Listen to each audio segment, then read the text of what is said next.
North Carolina averages only 2 shark attacks a year, but sharks have injured 2 people there in just the past month alone. The most recent victim, just 6 years old, is getting ready to leave the hospital. We'll speak with her and her parents in just a moment, but first, here's a look at what happened to them a week ago. In the early evening hours last Tuesday, the Mangum family was enjoying their summer vacation when their daughter Lucy almost lost her life. The incident took place on Ocracoke Island, a popular vacation spot along North Carolina's Outer Banks. 6-year-old Lucy Mangum was riding a boogie board in 1.5 feet of water near her parents and younger sister. Then, as a wave broke onto shore, Lucy was attacked by what bystanders say was a blackfin shark. Its razor-sharp teeth ripped into her calf and foot. Bleeding and in serious pain, Lucy was airlifted to a trauma center in Greenville, nearly 2 hours away.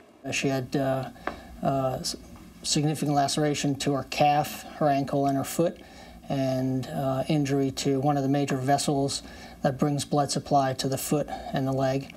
Although rare, shark attacks do occur. So far in 2011, 13 shark attacks have been reported in the United States, none of them fatal.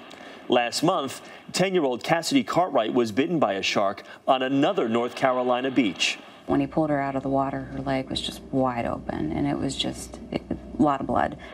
Coincidentally, this YouTube video, taken just 2 weeks ago on the same island where Lucy Mangum was attacked, shows what's believed to be a black-tipped reef shark being reeled to shore. But even though sharks and humans often share the same waters, experts say most attacks are a case of mistaken identity. Sharks do really, for the most part, know what their prey is. They're not out to hunt humans, and very rarely do they make mistakes. Lucy is on the mend. She recently told her parents, "I hate sharks. I like dolphins way better." And joining us now from Pitt County Memorial Hospital in Greenville, North Carolina, are Lucy Mangum and her parents, Jordan and Craig. Good morning to all of you. How are you? Good morning. How are you? Lucy, I love your cast, first of all. I just want to ask you, Lucy, real quickly, how are you feeling today? You doing okay? Mm-hmm. Answer really loud. Yeah? Yes. Feeling better? That is a great cast. You're going to be one of the coolest kids in school. Jordan, let me ask you, how scared were you when this whole thing went down? You were only about 10 feet away from Lucy when the shark attack happened, but just how much did this rattle your cage when it happened? It was initially when I first saw what had happened, I, of course, was afraid. I knew, but she was talking to me and actually asking questions right after it happened, and I guess I just knew she was going to be okay. It was just a question of her leg, and if her leg was going to be, she was going to be able to use it. Yeah, what was she saying? What was she saying to you? Well, she asked me, she said, "Am I going to die?" And I said, "Absolutely not. You're going to be just fine." And she said, Am I going to walk? And am I going to have a wheelchair?" And these were questions we couldn't answer right away. But once we made our way up onto the beach after Craig had joined us, she asked if we could say a prayer.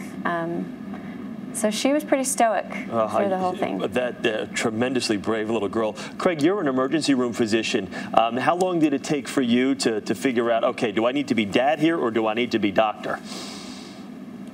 Well, so initially I saw the wound. I thought, oh, this is something that we can take care of just up at the little hospital in the Outer Banks, the Outer Banks Hospital. But as soon as I saw the extent of the wound, I realized that this thing was way too large for us to handle there, and it was going to have to go to a level 1 trauma center. So, I immediately kicked into. I was a father first, but realized that this was a pretty significant injury. Now, she had to be airlifted. Now, they couldn't take the 2 of you in the chopper when she was airlifted. How nerve-wracking was that for you, Craig, to know that your daughter, who's just been bitten by a shark, is now in a helicopter on her own, and it's going to take you 4 to 5 hours to get to her again?